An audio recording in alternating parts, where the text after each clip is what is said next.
The FNRad Snowboard Podcast Knowshow Repisodes are presented by Vans. At the beginning of 2020, Vans built the FNRad Snowboard Podcast, a beautiful recording space at the Vancouver Knowshow. The Knowshow is an industry trade show where brands showcase their upcoming lines and retailers write their orders for the upcoming season. If you've never been to a trade show, just imagine rows and rows of booths filled with next year's products and reps and store owners going through everything like boards, boots, bindings, and outerwear.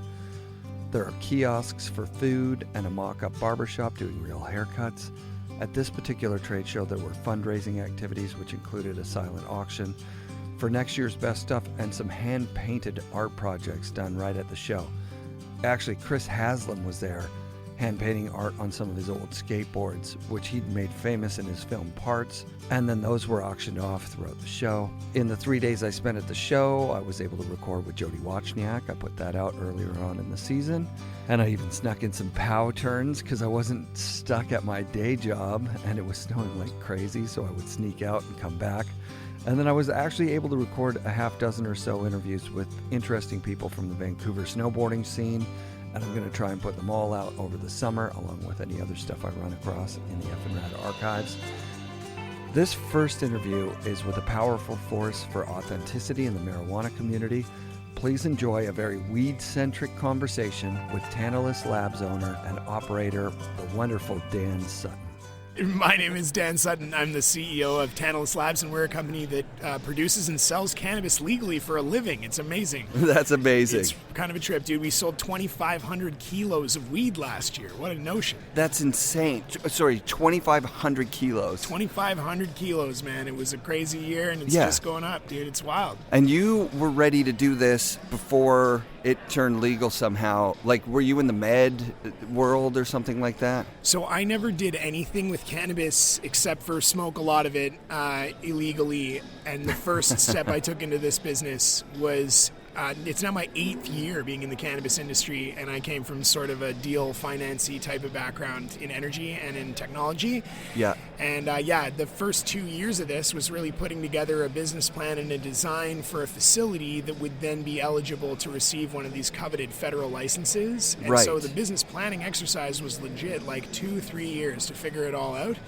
But had some great advisors and a lot of greenhouse people, a lot of pharmaceutical people, and then some amazing weed people that really coached me on genetics and selection of agriculturally relevant strains. And man, it's been a learning experience. It continues to be. It's a lot of fun though. That's what stood out when I first, because we're here at the Knowshow. It's it's like a smaller industry show with, snowboarding, skateboarding, fashion, and weed. I mean, they got a barbershop, which the barbershops have this crossover too, like they're like this, cool culture thing. But weed is, just in my opinion, kind of struggling with the image thing. There's no image yet. It doesn't really happen. But when I saw your catalog, I was like, oh, these guys know what they're doing. They know what they're doing. This is the right way to present weed. Like we were talking off mic, I was saying, it is just a bizarre world right now, where the weed is expensive. You're going to dispensaries that are legal. It's expensive. You're talking to people that don't really know what the fuck they're talking about on a lot of ways. And the marketing on the stuff doesn't make sense a lot of the time.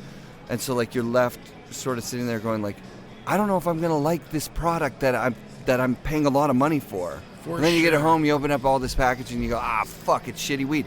Like, and we've been doing it for years where you go talk to your guy, and your guy shows you what the weed looks like. You smell it, and you go, that looks like good weed.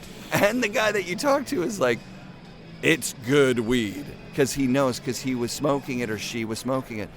This whole, especially, tell me about the moment you realized you got one of those licenses. Because there was only, we're not talking about hundreds. We're not even talking about dozens. How many federally recognized growers were allowed? So initially there was a first cohort of like 14, and we weren't in that. Okay. Now there's 270 and more coming out all the time, and more coming out of varying size too. Yeah. And I think especially the experience that we're used to as British Columbians, like when you're talking about that, you're talking about very flavorful, high potency cannabis. Yes. And it's really difficult to do that at a large scale.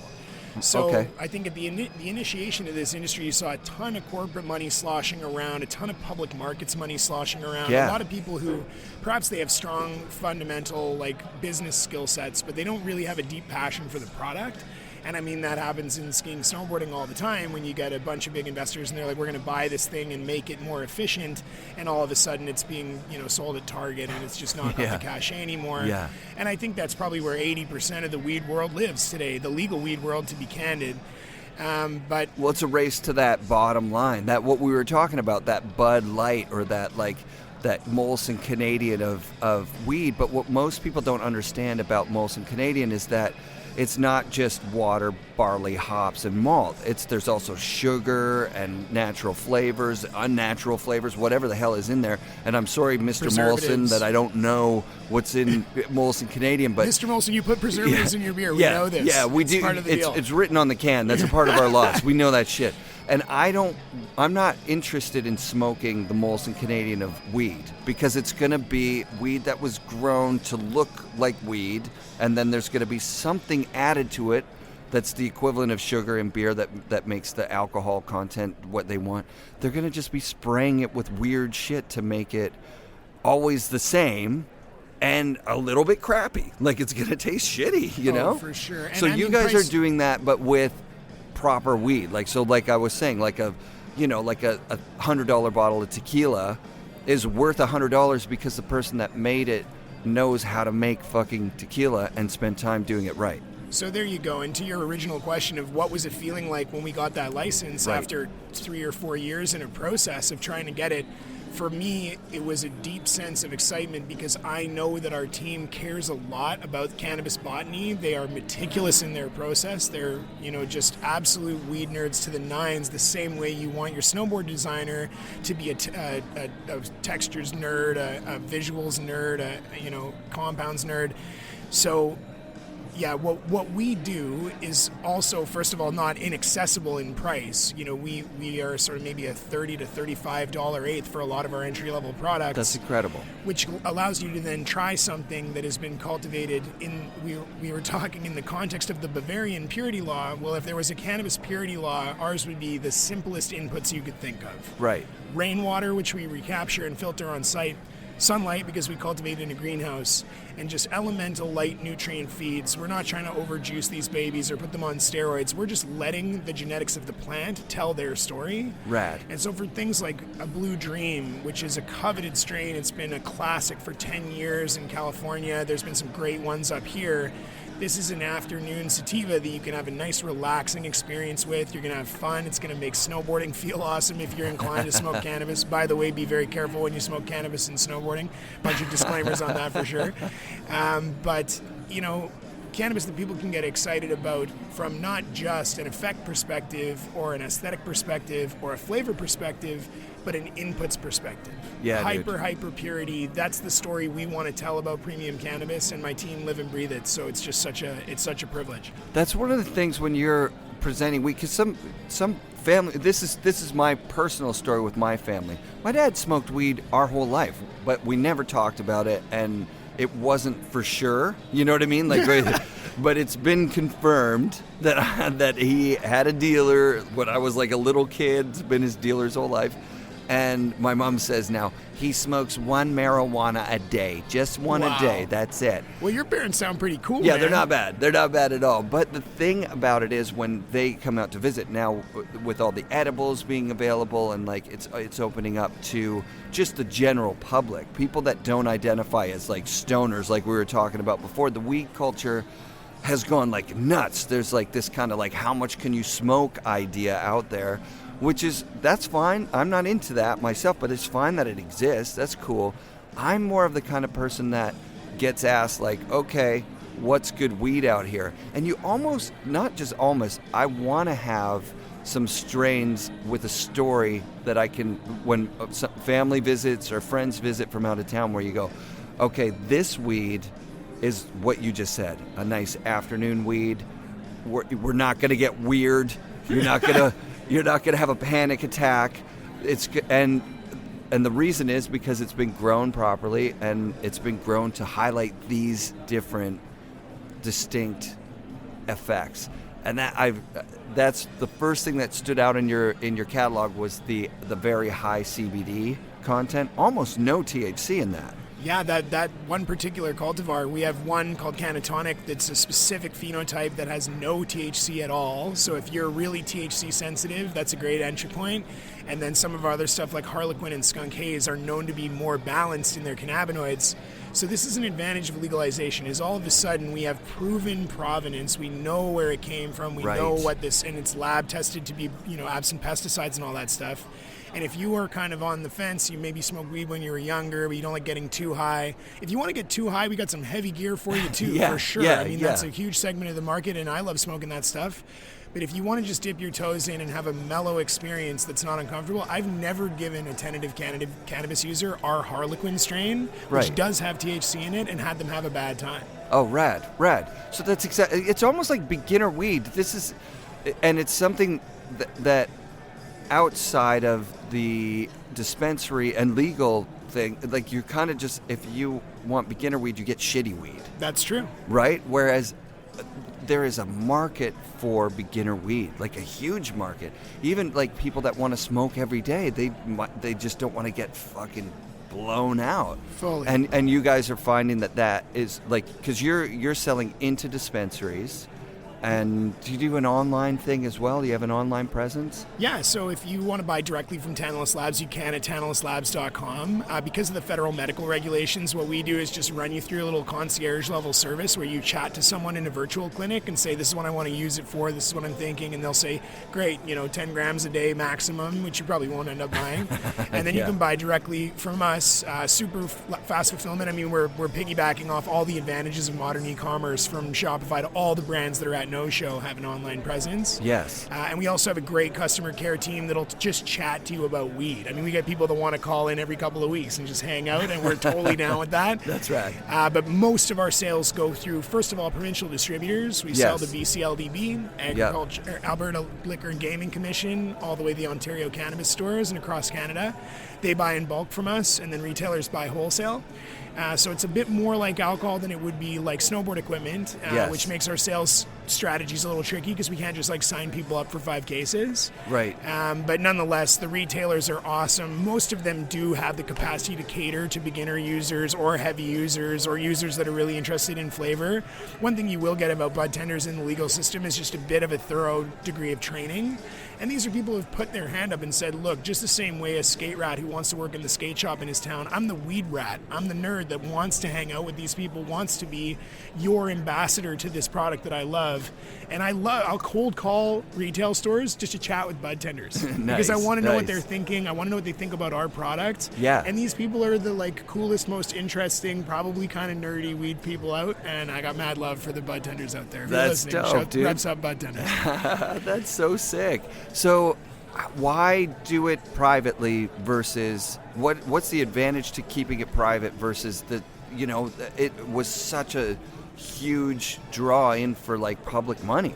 Fully, dude. And I mean, it's true of any business that it seems to be the most stable businesses aren't built over 18 months. They're built over 5 to 10 years. Yep. So I was really lucky to get in with a great group of early investors, and I didn't fund Tantalus Labs all on my own. I used other people's money, and that in itself is an entrepreneurial discipline that's oft overlooked. You have to be able to go out and tell your story to people that are financially minded and show them at the end of it, look, we're going to have a great business that has a good, healthy margin, and even if that margin gets eroded, it can still stay stable. Rad. That financial storytelling element is probably part of my younger skill set that like I'm constantly getting to mentor people around that because that's a really big missing piece. And hell yeah. I want to go do my own thing.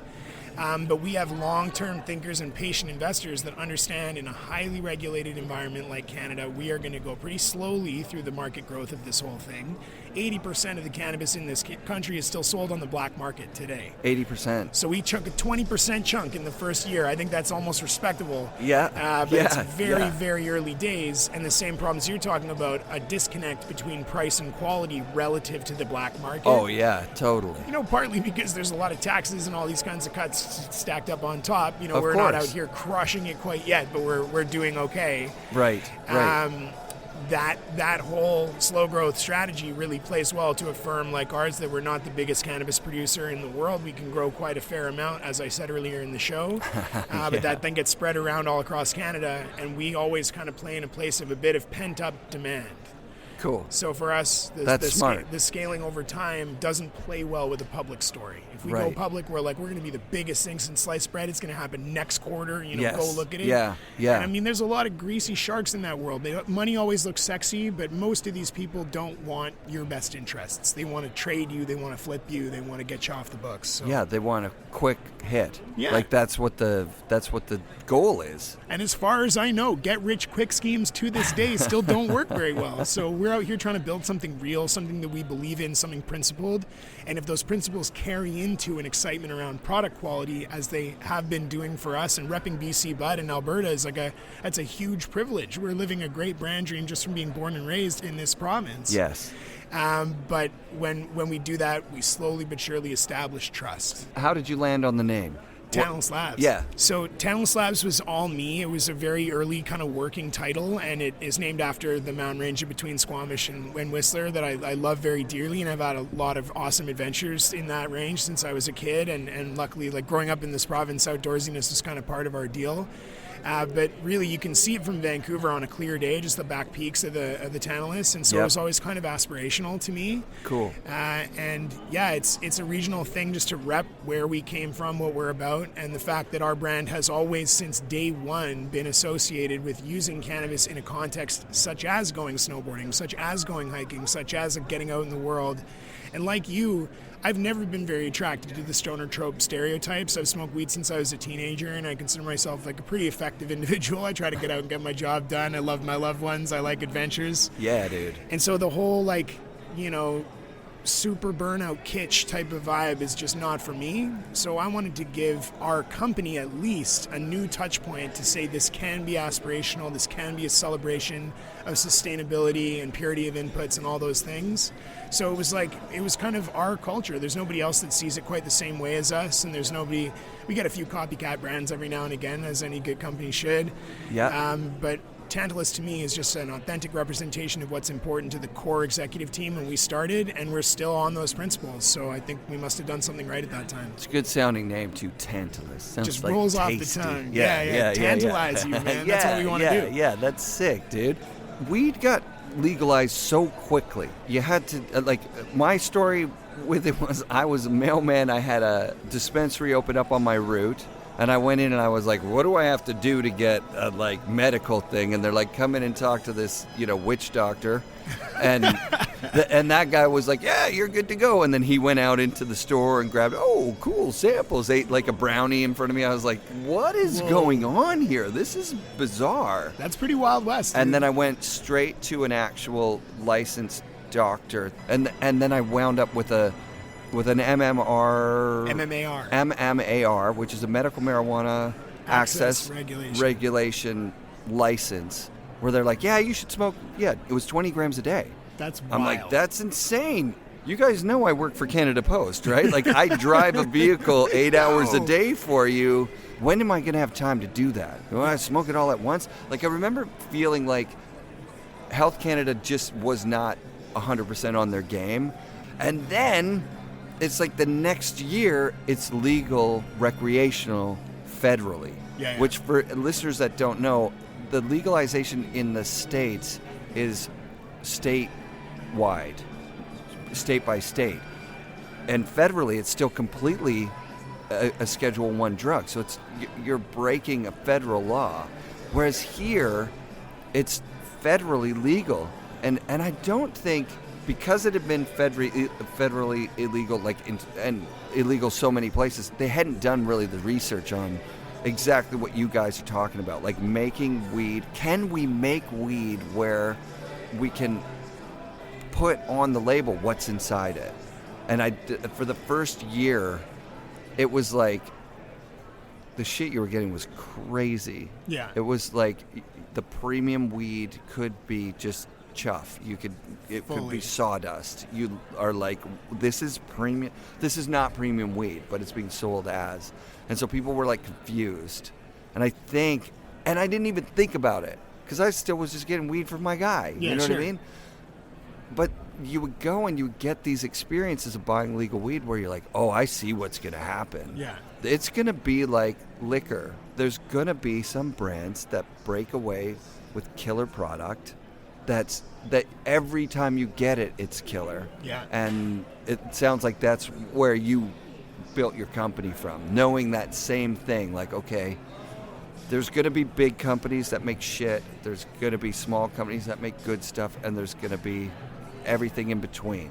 And the market and the regulated nature of the market will be super hostile to bad actors. I mean, this is what any market does. If you're selling a bill of goods, if you got a hope and a dream and you don't actually have the product to back up your shit, you're not going to last long in the fashion business. You're not going to last long in the snowboard business. You're not going to last long anywhere.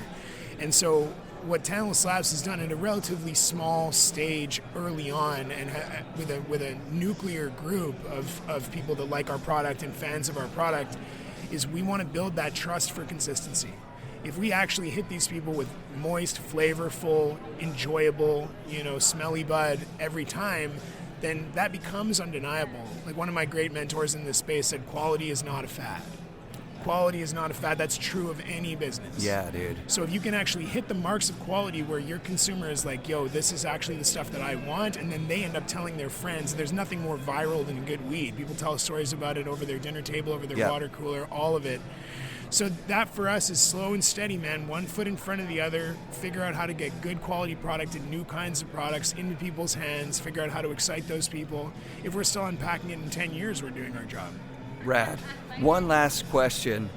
The curing of weed, and I heard this from an old-timey stoner, that he went to Cuba, I believe, to see how they cure tobacco, because there's similar curing processes, and tobacco is cured brown. People don't think about this, but it starts green. Yeah, of course. So weed, he was like, okay, I'm going to cure it like tobacco, and I think it took him 6 or 8 months or something, keeping it moist and flipping it over and ventilated and mold free, which is a really hard thing to do. Huge. It cured brown, and it was the best weed ever. Wow. Ever.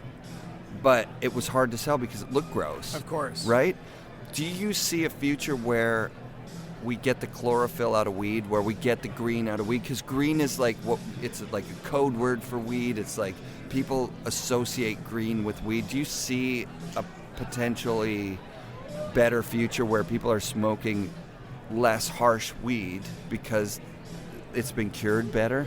It's so interesting, and one thing we've been talking about around our marketing team and boardroom table for a while, because to this point, the cannabis that is the freshest is the most desirable because it's the least likely to have been stored improperly or dried out. Now, the storage conditions of both distributors and producers right now are nowhere near curing quality. But there certainly has historically been a small but niche market for well-cured or long-cured cannabis. Now, taking it all the way down to the brown level, that's really like the ultimate extreme of that. And what you get is certainly a mellowing of the flavors and an interesting flavor texture. But because the flavor from cannabis comes from these little compounds called terpenes, they're pretty volatile, they off-gas off the plant. So when you open it and smell that you're smelling the release of those compounds, I think you can run the risk of off-gassing those terpenes, taking away a bit of that cannabis's character. So maybe there's a sweet spot. Maybe there's something where you mellow it to a degree. And I mean, we're talking about hyper environmentally controlled. Usually you use stainless steel or glass. You have to burp those products, which is what you were talking about, getting that air recirculating through them and essentially letting them mellow into a state where the resin is a little harder. It's a really very sappy feeling bud. Yeah. And I think there's going to be awesome brands that explore that for sure. It's going to take a few years, partly because the market right now is so driven towards mass product. Right. Because all the stoners are still buying from their homie. And as they should be. If you got a good plug for clean weed, you should get it, Yeah. But as Tantalus Labs and brands like it emerge and say, no, there is a market for this premium consumer, and we know them well and they're buying from us today, we want to give them new stuff that excites them, and things like long curing are going to blow minds. That's at some sick, level. dude. That is super sick. And good brown hash and amazing, like even vape pens that cater to a high-end, very flavorful experience. Those are all coming. Oh, yeah. All coming from us. Good rosin, different concentrates that aren't like mess your face up as much as you can, but rather an exceptional flavor experience. Rad. We're super stoked on all that stuff. That sounds amazing. Anything on edible? Are you going to go that route, or are you going to keep it just smoking flower and vaping flower? So edibles are a product category that I have a tough time getting super excited about because they're just really a commodity product. You're getting one cannabinoid, just THC or just CBD, and it's in a candy. And I think it's cool to be able to access that market from a convenience perspective. But as a firm like ours, we got to know our lane. And what we do really well is cannabis agriculture. So when there's a story in edibles about cannabis agriculture, that is like, something we would look at really seriously. Yeah. But those edibles products are largely going to be very commodified, as they probably should be. They should be a low price point. They should be accessible. And that's dope for the kind of like end of the counter pickup. We're a little more excited on the beverage front because this is something that hasn't been thought of very carefully, and we're going to do something that's, at least at the outset, that's very accessible and sort of makes this tailor-made to a good fun night out. Rad. Quick uptake technology allows cannabis to absorb into your bloodstream when you drink it in about 10 minutes. Wow, really? Instead of the hour it usually takes. An hour. And that's a very dangerous hour. It's a dangerous hour. I'm not high yet, I think I'll have another one. I think I'll have 3 more. It's been an hour, hasn't it? No, it's been like 15 minutes. Yeah, I'll take 3 more. Yeah. Oh, so funny. that's actually pretty exciting. Yeah, I've never sworn off edibles, but I've had too much before, and an experience of having too much edibles is completely different than smoking too much. And so, like, now with the dose being really well regulated, I can go in pretty confidently with like a 15 milligram candy or whatever, exactly. and have a really nice experience at the movies and walking around or whatever. I find that good, but like what you're saying is true. I'm not worried about what it tastes like. Fully, you just want that experience. So it's just like I could take the offcuts of whatever, if it's to just make it the right dose. The dose matters more than the flavor for me at this point. And if you get it right, like a 10 milligram dose, which is the maximum allowable single package for Canadian federally regulated products, that's like 2 beers, and it's a happy drunk. It's like 2 beers, right? We like it. We think of it like a cannabis beverage should be happy drunk without the hangover. Yeah. If we can get someone to that spot with 2 or 3 of these things, and they like it, because there's so many people that are a bit alienated by busting up flower and rolling it, which is a deep part of my culture and your culture for sure. Yeah. But people who want to be into weed, they just don't really know how to get in there. My sister, she's just like all about the edibles. Yeah, fully. She's loving it. She's having a really good time with it, and she loves drinking beer. And I'm sure as soon as do you have them out yet, the drinks? So I'm gonna break this online, and my team might kill me, but what we're gonna start with is a little vial of liquid. Okay. It's a drink additive product. Yep. You can make any beverage a weed beverage, Rad. and it'll be super fun for you. Rad. Yeah. So you just dose it into a lemonade if you want. You know, some people will mix it with alcohol. We don't recommend you do that. It's very, it gets compounds both effects, so be very careful. But you get the spins, baby. Most people only need to make that mistake once. Lil Jon calls it getting crunk. Yeah, exactly. So this will be convenient in your pocket. You can carry it out to a night out. Like I think like on something like a music show or a dance event where if you get hammered drunk, you're going to kind of miss it. Yep. This is going to be really engaged, and especially for people that are trying to drink a bit less, and that's out there too. I'm there right now, so that's dope. Right? I'm in. I think this sounds great. We'll sounds amazing. We'll see you in a couple months, all right? Yeah, totally. How do you deal with the states now? Like if you want to go to California for a vacation and they ask you what you do, I mean, my friend worked for the liquor board here, and they were offering jobs in the dispensary side of things, and they're like, you know what, if you're working for cannabis, you're probably going to want to avoid that. Yeah, I think there were some really conservative lawyers that took that take early on. We also saw some headlines around 1 or 2 cannabis investors that because they were investing Canadian money into U.S. companies, thereby enriching U.S. cannabis companies, the federal government, which does control the border, said, no, you're banned. Whoa.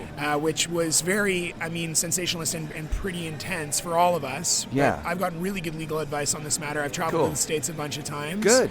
And so for me, as long as I'm not investing in a U.S. cannabis company, my employment in Canada isn't really a huge concern for them. Yeah. So I'm always straightforward with border guards and with people when they talk to me, and I'd say, I'm not bringing any cannabis in here, I'm not doing any cannabis business down here, and just give them the straight goods, and I've never had any issues. Yeah, I think people get stressed about it because, like you said, sensational news stories are like, oh yeah, a guy said he admitted to smoking weed one time and now he's in jail down there for the rest of his life. And then technically, if they ask you if you've ever done drugs at the border, you're supposed to answer honestly. So nobody who's ever consumed any illicit drugs should be going across the border risk-free. Right. I also got an awesome tidbit that I'll share with your readers, which is if you're ever really concerned about your potential likelihood to get stopped or searched or have problems at the border, you should just say, I would like to rescind my desire to enter the United States. Oh, thank you for that one. So you go to the border, they say, hey, we want to ask you all about all this stuff on your phone. And you say, you know what, I'd actually just rather not come today. And 10 times out of 10, they'll let you turn around and go back to Canada. I'd like to rescind my... you look up the legal thing, Google the legal term, I'm not a lawyer. But I'd like to withdraw my request. I'd like to withdraw my request to enter the United States. Oh, that's cool, yeah. The time in which we live, the business in which I operate, it's an incredible privilege that's taken us 100 years to wrap our heads around. Yeah. There are guys in, mainline high security prison in California right now because they got caught with weed 3 times and the 3 strikes law chucked them in there. And you know what? Most of them aren't white either. Yeah, so that's such a bummer. We got a long way to go. We got a million things to do, but Canada stood up and said, we want to build a model that the rest of the world can look to. Yeah. And they can take notes on how we've done this without causing mass panic in the streets, social harm, emergency room visits, all this stuff. And so I'm really proud to be a part of this business. I consider myself an activist just as much as an educator or CEO. And dude, we got to do this right. We got to shine bright so the rest of the world looks at Canada and says, hey, those guys didn't have a ton of problems. They made a bit of money. They built a cool industry. And so I'm really out here repping for Vancouver and for the cannabis industry in general. Dan, you're crushing it, man. I can't wait to smoke some of your weed. Hell yeah. Thanks for being on the show. Thanks, buddy. FNRad shoutouts this week to Dan Sutton and Tantalus Labs. Thank you, Vans, for supporting the show. And an extra special thanks to Mike Strato and the creative team that totally outdid themselves putting together the FNRad booth. Thank you, guys and girls. A big thank you to all the No-Show guests. And go to TantalusLabs.com and try out some of the products Dan was talking about on the show. Don't like weed? Then don't. We'll see you soon with another Repisode from the No-Show FNRad Snowboard Podcast, brought to you by SIA Productions.